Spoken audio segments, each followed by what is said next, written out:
Hello, good morning everyone. হ্যাঁ, তোমরা ভাবছো তো যে সকাল সকাল ঘুম থেকে উঠে আগে ব্রাশ না করে কি সব করছে? এইগুলোই আমায় করতে হয়, কারণ বাসি কাজগুলো আগে কমপ্লিট না করলে মা এসে আমার যা ঝাড়টা দেবে, সেই ঝাড়ের ভয়ে আমাকে আগে এই কাজগুলোই কমপ্লিট করতে হয়।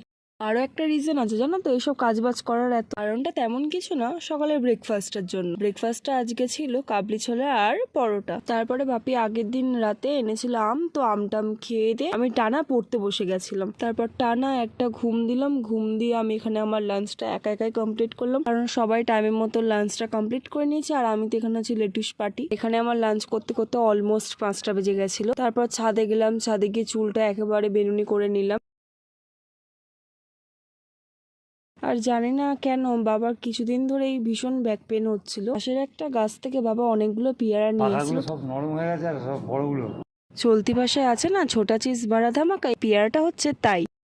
আজকের মতো এখানেই, টাটা সব।